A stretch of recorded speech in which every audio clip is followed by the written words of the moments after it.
The desert can hide many things: broken dreams, buried secrets, even miracles waiting to be found. But that night, under the pale moonlight of New Mexico, one man's act of mercy changed everything. Robert Hayes, a war veteran running from his past, stopped his truck when he saw a figure tied to a wooden post, a young Apache woman left to die. He didn't know her name. He didn't know her story. But something in her eyes felt familiar. What began as a rescue soon became a revelation, a journey through danger, faith, and a secret buried for 20 years. Somewhere between sin and salvation, Robert would discover that sometimes God's greatest miracles come disguised as pain. Stay until the end to witness a twist that will touch your soul. Don't forget to subscribe, like, and share this story. And may God bless everyone who still believes that miracles are real. The desert stretched endlessly beneath a pale orange sky, where the wind carried both dust and silence. It was late afternoon in northern New Mexico, the kind of dry heat that cracked the earth and blurred the horizon with a shimmering mirage. The nearest town, Cedar Ridge, population barely 800, lay an hour's drive away, a forgotten cluster of diners, motels, and rusted billboards clinging to the highway. Out here, time didn't move forward. It simply lingered. Robert Hayes, 52, guided his old Ford F-150 through the washboard roads that twisted between red stone cliffs. The truck groaned at every bump, the sound mixing with the soft panting of Ghost, his 7-year-old German shepherd sitting in the passenger seat. The dog's sable coat gleamed faintly in the sunlight, ears always alert, amber eyes scanning the horizon with a soldier's discipline. Ghost had served beside Robert in Kandahar, trained to detect explosives, loyal to the point of madness. And even now, years later, he still slept lightly, waking at every distant sound. His muzzle was graying, but his stance remained proud, protective. Robert himself looked carved from the same stone as the landscape, tall, broad-shouldered, with a square jaw marked by faint scars that no razor could erase. His short brown hair had begun to silver at the temples, and a trimmed beard shadowed the lines of a man who had seen too much and spoken too little. The war had left him with a permanent stiffness in his left leg and a quiet wariness in his eyes. Those eyes, gray like storm clouds, rarely lingered on people anymore. He lived alone in a weather-beaten wooden cabin at the edge of the desert, a place surrounded by mesquite trees and old windmills. The nearest neighbor, an elderly widow named Sarah Holloway, lived 2 miles away and sometimes left him pies wrapped in foil with short notes like, "Don't forget to eat, soldier." Sarah was thin and stooped, her white hair tied in a loose bun, skin the color of baked clay, eyes soft and tired. She had lost her husband, a park ranger, to a flood years ago, and perhaps that shared grief made her one of the few people Robert didn't push away. He respected her kindness, but never stayed long enough for coffee. Every morning, he took his camera and Ghost into the desert, photographing vultures, broken fences, and the ever-changing light. It wasn't art. It was therapy. Behind the lens, he could breathe.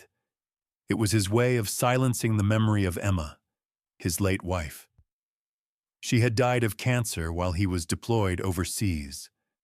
The last message she sent, "Come home soon. I miss your laugh," arrived 2 days before the notification of her passing. Since then, laughter had been something foreign to him. That day, the wind carried a strange sound, distant shouting. Ghost's ears perked up. Robert slowed the truck and followed the noise down a dirt path that curved around a sandstone ridge. Dust spiraled in the heat haze, and as he neared, The shouting became clearer, angry, rhythmic, like a crowd protesting. At the base of the ridge, a dozen people had gathered near a fenced area marked Reed Mining Corporation. Trucks and banners surrounded a wooden post planted in the dry ground. On that post, a young woman was tied, her arms stretched behind her, wrists bound with coarse rope. Her dark hair stuck to her face, tangled and dusty. Sweat traced thin lines down her cheeks, cutting through the desert grime. Robert parked at a distance and stepped out, Ghost beside him, growling low. The crowd consisted mostly of men in jeans and construction vests, their faces half covered by scarves to block the sand. One man, thick-necked, red-faced, held a sign that read, "Land thieves get what they deserve." Another filmed with his phone, laughing under his breath. A smaller woman stood near a pickup loaded with tools. Her name tag read Janet Morales, likely one of the company supervisors. She shouted orders to keep the area clear and wait for security. She looked uneasy, perhaps realizing the scene was spinning out of control, but unwilling to intervene. The young woman tied to the post lifted her head. Even from a distance, Robert saw her eyes, dark, sharp, filled with both fear and defiance. She couldn't have been more than 27. A strand of turquoise beads hung from her neck, catching the dying light. On her left cheek was a faint birthmark shaped like a crescent. Robert approached slowly. One of the men blocked his way. "Back off, old man. This isn't your business."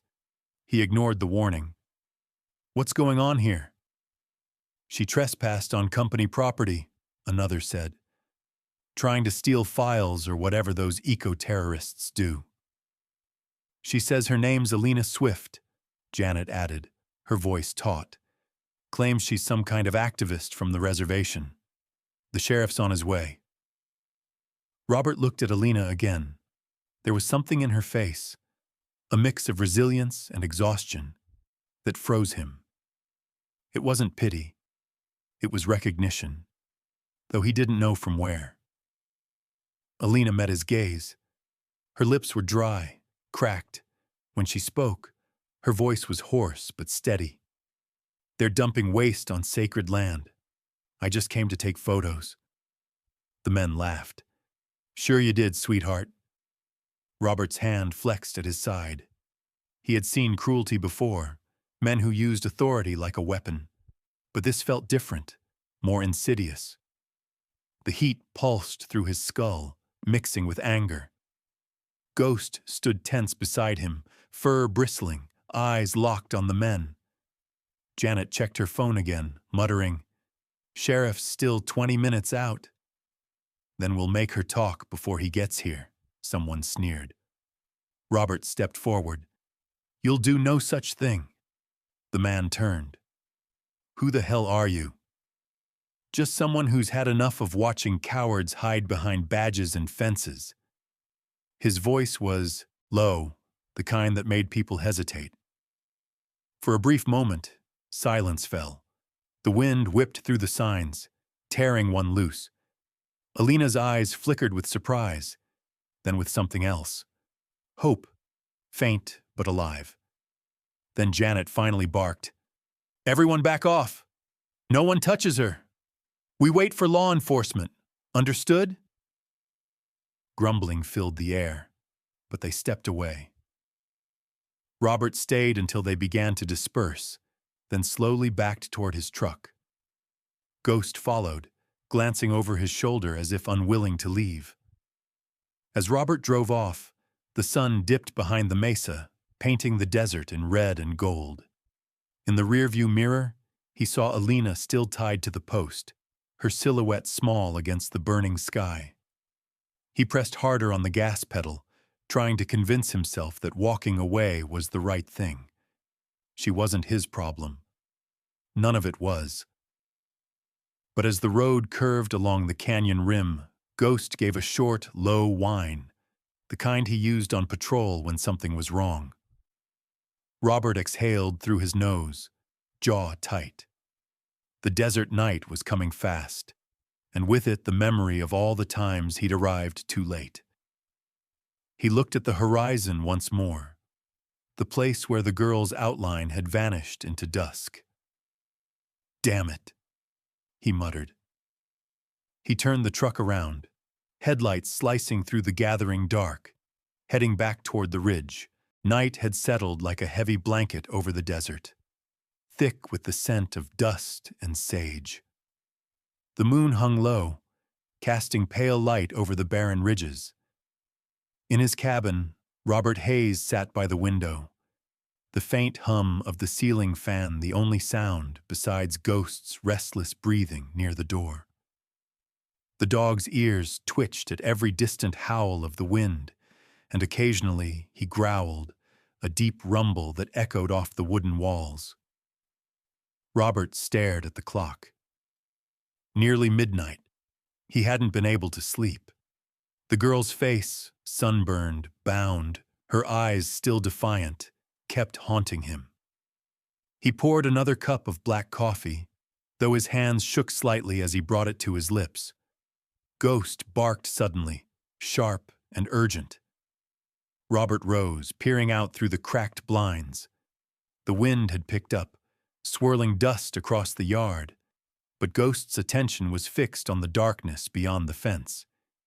He let out another low growl, tail rigid. "You feel it too, huh?" Robert muttered. He grabbed his denim jacket, the same one he had worn through 3 tours overseas, and headed for the door. The desert night was bitter now, the temperature dropping fast.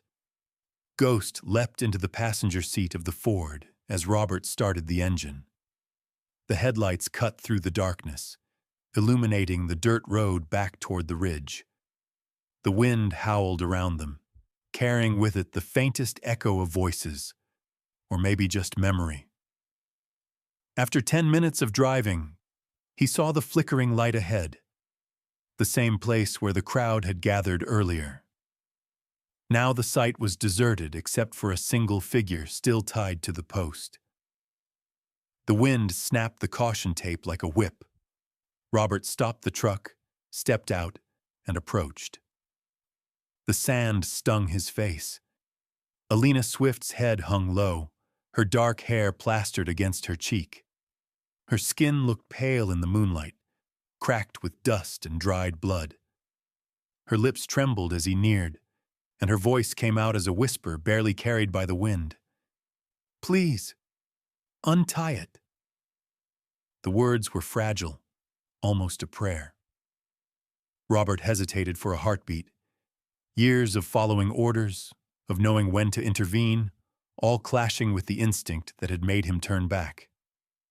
Then he pulled out his combat knife. "Hold still," he murmured. The blade sliced through the rope with a soft snap. Alina collapsed into his arms, her body light, feverish. Ghost stood guard beside them, growling into the darkness. Robert wrapped his jacket around her shoulders, feeling how cold she had become despite the desert heat fading from the ground.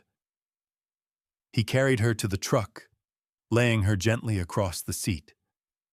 From the glove compartment, he pulled out a small first aid kit, military issue, worn but intact. His hands moved automatically, cleaning the cuts on her wrists and cheek, wrapping gauze where the rope had bitten through skin. When he brushed aside the strand of hair at her neck, he froze. There, glinting faintly in the headlights, was a silver necklace with a jade leaf pendant. His pulse stumbled. He had seen it before, 20 years ago, the night before his deployment, when he had fastened it around his daughter Lily's neck as a goodbye gift. He closed his hand, steadying his breath. "Where did you get this?" he asked. She stirred faintly but didn't answer, eyes rolling back from exhaustion. Robert exhaled, shaking off the thought. It couldn't be. Coincidences happened. Still, something inside him cracked open, a long-forgotten ache. He turned the key, and the engine roared to life. "Hang in there," he said quietly. The drive back felt endless. Ghost lay curled beside Alina, his head resting near her knee as though protecting her. When they reached the cabin, Robert lifted her again. She was lighter than he expected, the bones beneath her skin too sharp, as if she hadn't eaten properly in days. Inside, he placed her on the couch and covered her with an old wool blanket. He poured water into a tin cup and pressed it to her lips. She drank in small, trembling sips. After a few minutes, her breathing steadied. She blinked, eyes focusing on him for the first time. "You shouldn't have come back," she whispered. Her voice was rough but clear now, carrying the rhythm of someone used to speaking in courtrooms or public gatherings. Robert frowned. "You would have died out there." That's what they wanted. She looked toward the window, where the moonlight spilled through the blinds. "They don't want anyone asking questions about Reed Mining." Robert sat across from her, arms crossed. "You said that name earlier." "Harlan Reed," she murmured. "He runs the company that owns half this valley. He's a politician, too, state senator. The mine's just a front. They've been burying chemical waste in Apache land for years. I found proof in the records, shipping manifests, emails. When I tried to bring it to the press, they came after me." Her eyes flickered toward the door, anxiety visible in every movement. Robert followed her gaze but saw nothing outside except the desert shadows. "You got people looking for you?" "Everyone with power in this state." She gave a weak, bitter laugh. "And now, probably you too." Ghost rose and patted closer, sniffing her hand. For the first time, her lips softened into the faintest smile. "You trained him yourself?" Robert nodded. "He's been with me since Afghanistan." "He looks like he still believes in heroes." Robert's eyes darkened. "He's the only one who does." Silence filled the room for a moment. The clock ticked faintly. Alina leaned back, the exhaustion pulling her under again. Robert adjusted the blanket over her shoulders. Through the window, the wind had died down, but the unease inside him hadn't. He reached for the necklace again, letting the jade leaf rest in his palm. The cool metal seemed to pulse with something old, something personal. He turned off the light and sat in the armchair beside her, Ghost lying between them like a silent sentinel. Outside, the desert whispered, and somewhere far off, a coyote howled, a reminder that the night never truly slept. The morning sun broke over the horizon, washing the desert in copper light. The storm had passed, leaving the air cool and still. Inside the cabin, Robert sat at the small wooden table, a black mug of coffee untouched before him. Across the room, Alina slept on the couch, her breathing steady at last. Ghost lay near the door, half awake, his head resting on his paws, eyes fixed on the open window as though guarding both of them. Robert glanced at the clock, 8:14 a.m., and reached for the landline phone mounted on the wall. He hadn't used it in months. After 2 rings, a voice came through, steady, gravelly, tinged with fatigue. "Hayes, thought you were dead or close enough." Robert allowed a faint smile. "Still breathing. Need a favor?" "Name it." "I've got someone here. Says she's being hunted by Reed Mining. She's got files, records, maps, photos. I need someone who can tell me if they're real." There was a pause. Then the voice answered, "I'll be there in an hour."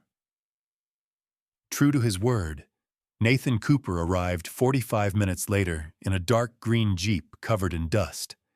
He was in his late 50s, broad-shouldered but limping slightly on his left leg. His gray hair was cropped short, his jaw rough with stubble that couldn't quite hide the scars along his cheek. His once sharp blue eyes had dulled from years of chasing lies for the FBI, cases that ended with bureaucrats taking credit and him taking the blame. After retirement, he'd moved to Albuquerque, living quietly, teaching firearm safety to police recruits. The kind of man who spoke little but noticed everything. He stepped inside without knocking. "You always had a thing for trouble," he muttered, scanning the room. His gaze stopped on Alina, who stirred but didn't wake. "She's the trouble?" "Her name's Alina Swift," Robert said. "She's got evidence on Harlan Reed." "Reed?" Nathan's brows rose. "That snake still in politics?" Robert nodded and handed him the folder Alina had brought. Nathan set his hat on the table and began flipping through the papers. His eyes moved with practiced precision, skimming numbers, comparing signatures, tracing the pattern of transactions. "These are company manifests," he murmured. "And look here. These coordinates." He pointed at a printed map, tapping the desert area marked with Reed Mining's boundaries. "This section's been marked as inactive landfill, but the shipping logs show containers delivered here every week. If what she says is true, they're burying chemical waste right under government-protected land." Robert leaned against the counter. "Can you prove it?" Nathan exhaled through his nose. "If I can cross-reference these serial numbers with Department of Transport records, then yes. But that'll take time, and connections I'm not supposed to have anymore." He looked up. "You sure you want to be mixed in this haze? Reed's got friends higher than God." Robert's reply was quiet. "He's already tried to kill her. That makes it my business." As they talked, Ghost padded to the window and gave a low growl. Nathan turned, instincts kicking in. "You still keep him sharp," he said. "Smarter than half the agents I trained." Robert smirked faintly. "He's got better instincts, too." Alina stirred and slowly sat up, her dark hair messy, eyes squinting against the sunlight.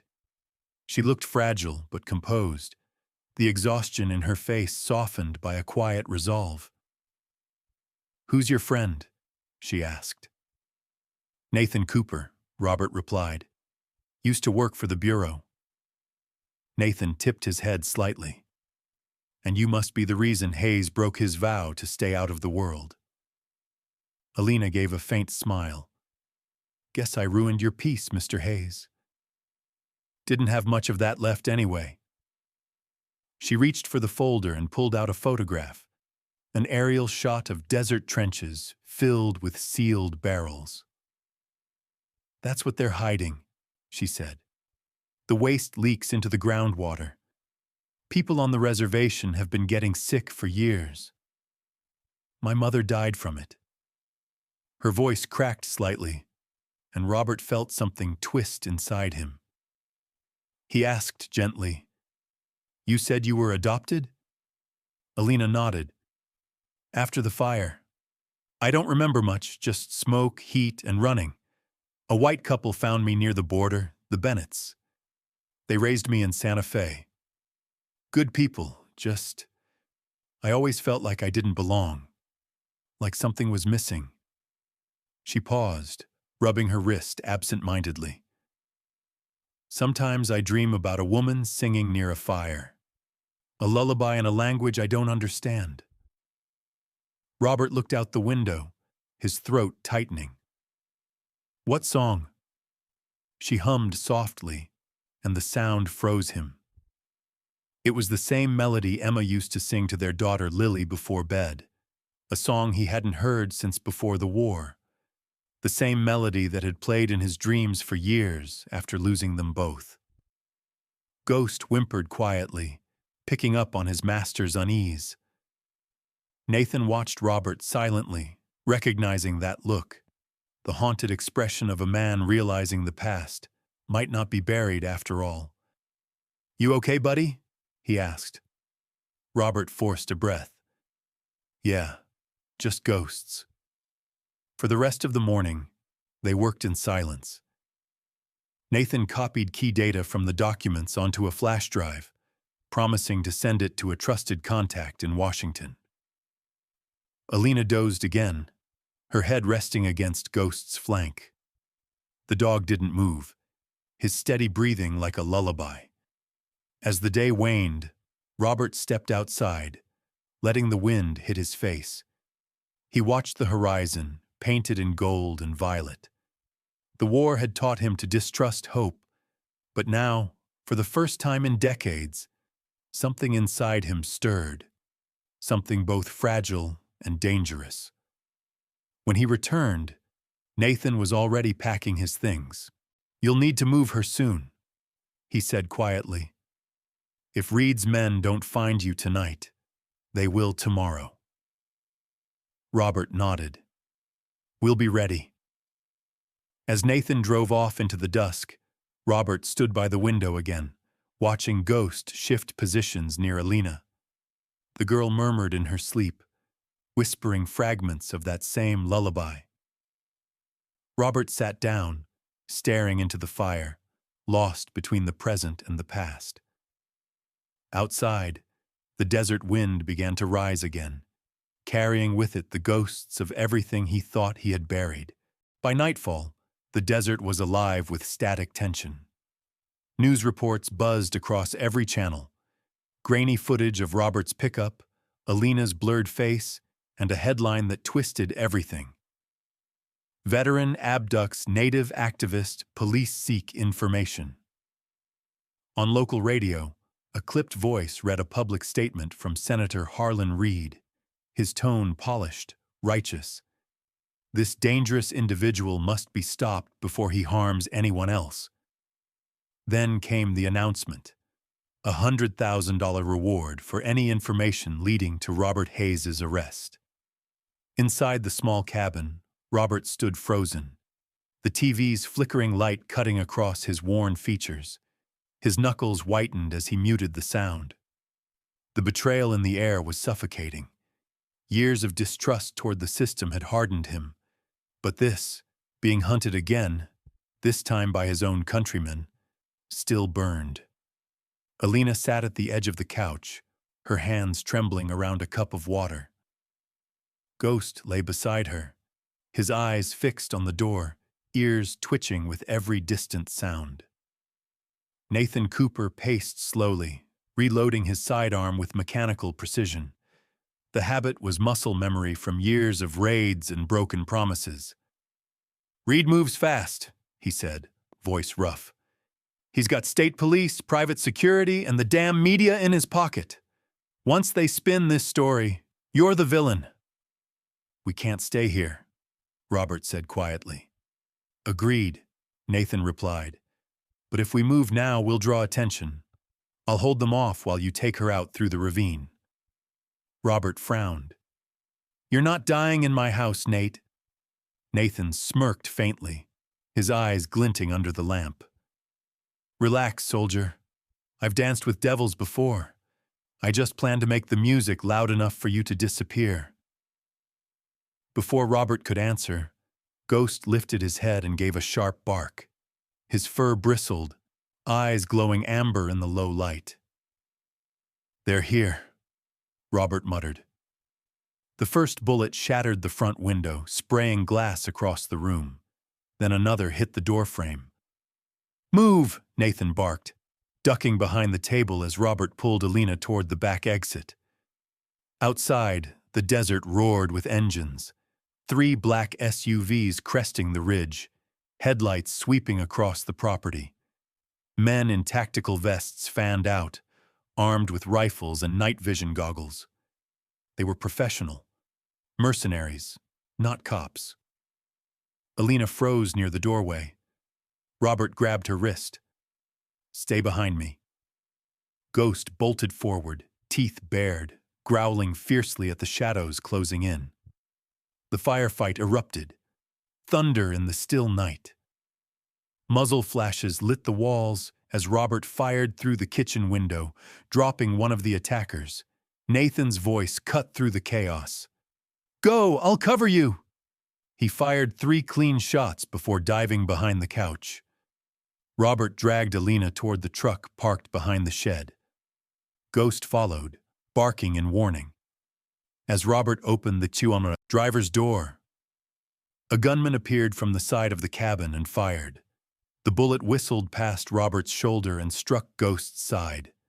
The dog yelped, collapsing to the dirt. "Ghost!" Robert shouted, his voice cracking. He knelt, pressing his hand to the wound. Blood stained his palm. Alina, trembling, tore off her scarf and pressed it against Ghost's wound. "We can't leave him," she cried. Robert's jaw clenched. "We're not." He lifted the 70-pound shepherd into the truck bed, his arms shaking but firm. Behind them, the cabin burst into flame. Nathan had triggered the propane tank. The explosion lit up the entire valley, throwing sand and debris into the air. Silhouettes of armed men scattered in panic. Robert gunned the engine, tires spinning, gravel flying. They sped into the open desert as the inferno consumed everything behind them. The road vanished within minutes, swallowed by the swirling sand. The headlights illuminated nothing but a wall of dust. "Hang on!" Robert shouted as the wind screamed through the half-broken windows. Alina clutched Ghost tightly, whispering to keep him calm. The storm raged around them like a living beast. After nearly an hour of driving blind, the truck sputtered to a halt near the foothills. Robert stepped out, sand cutting into his face. He saw a narrow crack between the rocks, a natural cave, half hidden by brush. "This way," he called, helping Alina carry Ghost. They stumbled inside just as the full force of the sandstorm hit, the desert outside disappearing into chaos. Inside the cave, the air was damp and cold. Alina lit a flare from the emergency kit, its orange glow casting trembling shadows across ancient rock carvings, the spirals and handprints of Apache ancestors. Robert crouched beside Ghost, checking the wound. "It's deep, but it missed the bone," he muttered. He poured disinfectant over the gash, the dog flinching but not making a sound. "He's strong," Alina said softly. "He saved my life." Robert looked at her, the light dancing on her tired face. "He saved mine more times than I can count."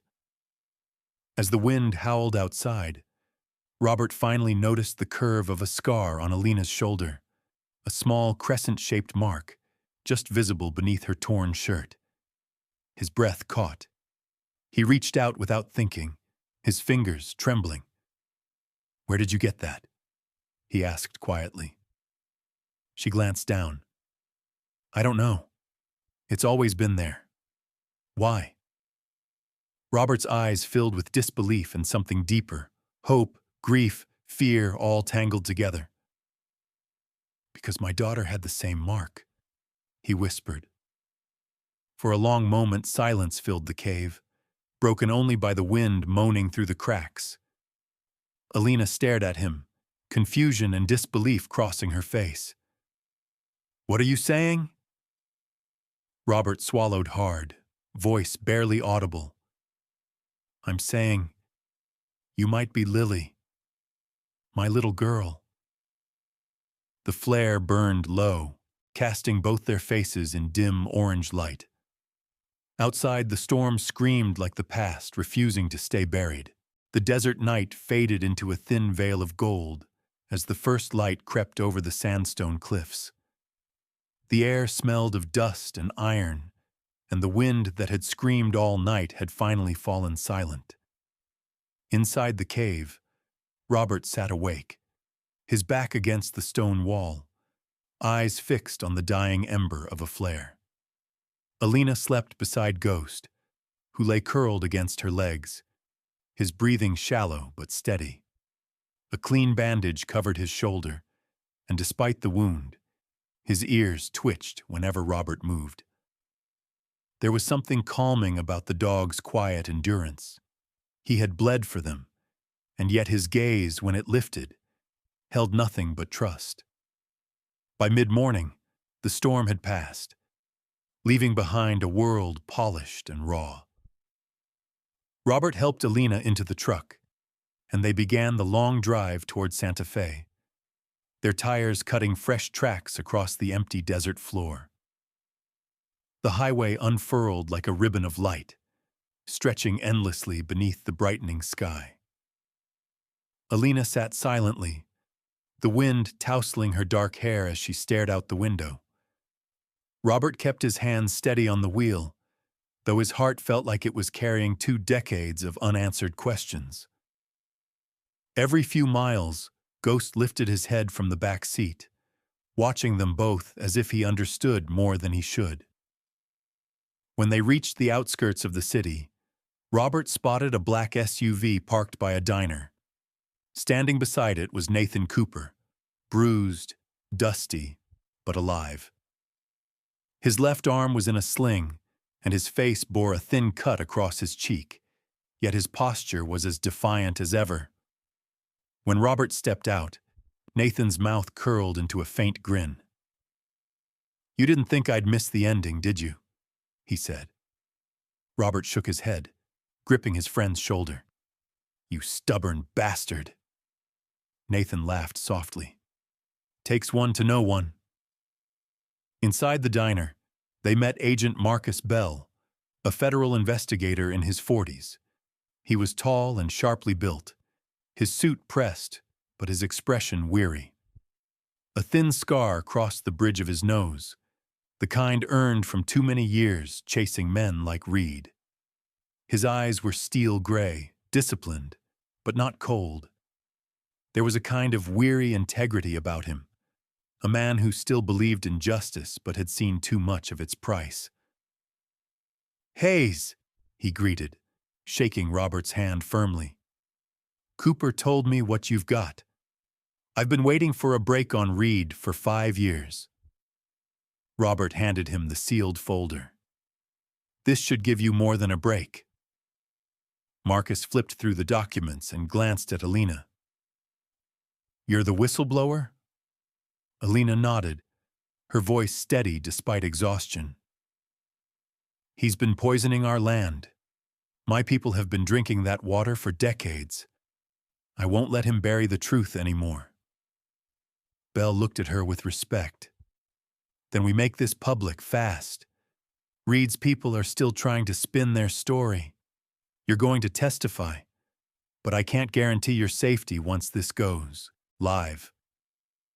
Robert's tone was calm but hard. "You'll have to guarantee it."